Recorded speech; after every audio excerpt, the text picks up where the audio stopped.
विठ्ठल विठ्ठल जय हरि विठ्ठल विठ्ठल विठ्ठल पहावा विठ्ठल विठ्ठल विठ्ठल पहावा विठ्ठल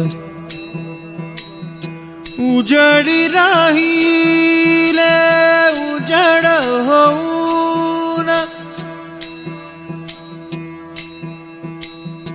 उजडी राहिले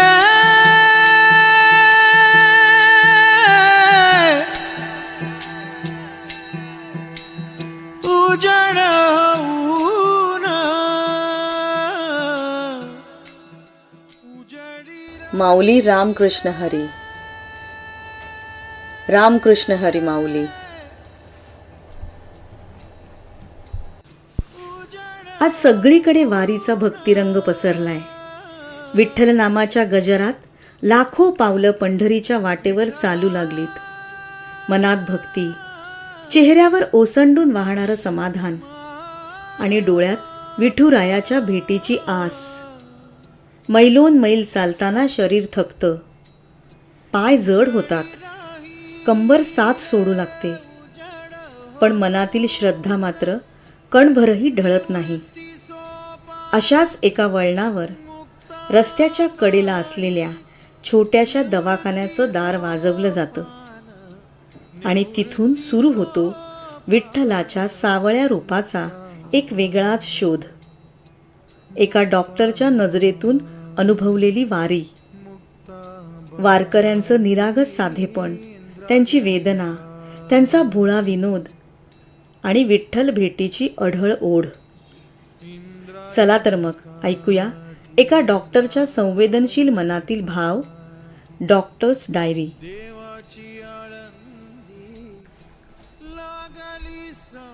शहरात पालखी आली की ओपीडीचं रूपच बदलतं. पांढरं धोतर, डोक्यावर टोपी, खांद्यावर उपरणं, पायात झिजलेल्या चपला आणि चेहऱ्यावर उन्हा पावसानं कोरलेल्या रेषा.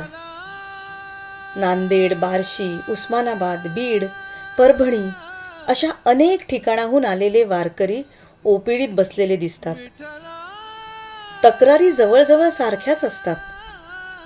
कंभार गेली, पाय धरले, पाठाण दुखायले, वारीला जायचंय, जरा उभं करा. पहिल्या नजरेला ही माणसं अतिशय साधीभोळी आणि निरागस वाटतात, पण 2 मिनिटं बोललो की लक्षात येतं ही माणसं आयुष्याच्या विद्यापीठातली PhD आहेत. किती दिवसांपासून दुखतंय असं विचारलं की उत्तर सरळ नसतंच. पाडव्याला सुरू झालतं, मग पोळ्याला वाढलं, आता वारीत आलोय, तर हे म्हणलं म्हणून तुमच्याकडे आलोय. त्यांच्या दिनदर्शिकेत तारखा नसतात, सण असतात, यात्रा असतात, शेतीची कामं असतात. कधी विचाराल औषध घेतलं होतं का, तर उत्तर येईल घेतलं की. लेकानं टूप आणून दिली होती, मग एकानं तेल दिलं, मग सुनेनं यूट्यूबवरचा व्यायाम दाखवला आणि आता शेवटी तुमच्याकडे आलोय. इतका सगळा वैद्यकीय इतिहास ते 2 वाक्यात सांगून मोकळे होतात. त्यांची भाषा ही वेगळीच मेजवानी असते. डॉक्टर हा उजवा पाय माझा ऐकतच नाही. कंबार अशी आकाडली जणू कुलूप लावलंय कुणी. रात्री कुशी बदलायला 2 मिनिटं इच्चार करावा लागतो. वैद्यकीय पुस्तकात याला रेडिएटिंग पेन, मसल स्पाझम किंवा रेस्ट्रिक्टेड मोबिलिटी म्हणतील, पण ग्रामीण भाषेतील हे वर्णन थेट वेदनेच्या मुळाशी जाऊन भिडतं. सगळ्यात गंमत म्हणजे त्यांची व्यवहार बुद्धी. औषध लिहून दिलं की ते लगेच विचारतात, गोळ्या किती दिवस आणि नाश्त्याला घ्यायच्या की मुक्कामाला? हे इंजेक्शन घेतलं की उद्याच्याला 20 किलोमीटर चालता येईल ना मला? जरा भारी औषध द्या डॉक्टर. यामध्ये हट्ट नसतो, उद्दिष्ट स्पष्ट असतं. त्यांना रोग बरा करायचा नसतो, वारी पूर्ण करायची असते. कधी बिलाचा विषय आला की त्यांची गणिती बुद्धीही डोकावते. 100च आणलेत, वारीला आलोय, पैसेच कमी आहे. शेतकरी, व्यापारी, मजूर म्हणून आयुष्यभर प्रत्येक रुपयाचा हिशोब ठेवणाऱ्या माणसांना खर्चाचं गणित चांगलंच कळत असतं. ती कंजूशी नसते, तो आयुष्याने शिकवलेला काटेकोरपणा असतो. अजून एक गोष्ट मनाला स्पर्शून जाते. स्वतःची वेदना सांगताना ते शांत असतात, पण शेजारच्या वारकऱ्याची काळजी आधी घेतात. डॉक्टर, माझं नंतर बघा, हे वाईच तापलंय. या माऊलीला आधी बघा, बांबू लागला डोक्याला. ओपीडीच्या वेटिंग मध्येही दिंडीची भावना जिवंत असते. डॉक्टर म्हणून अशा वारकऱ्यांकडून एक मोठा धडा मिळतो. पदवी, प्रमाणपत्र आणि मोठमोठे शब्द या पलीकडेही एक बुद्धी असते, अनुभवाची बुद्धी.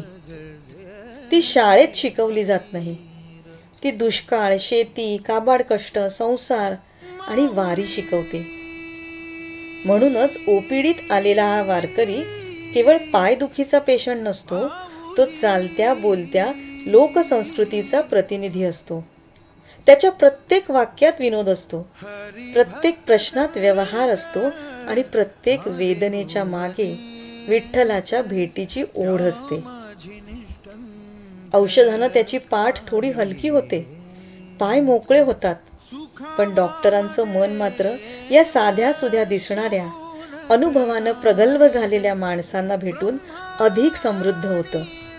अखेर लक्षात येतं, वैद्यकीय ज्ञान पुस्तकात मिळतं, पण माणसांची ओळख ओपीडीत मिळते.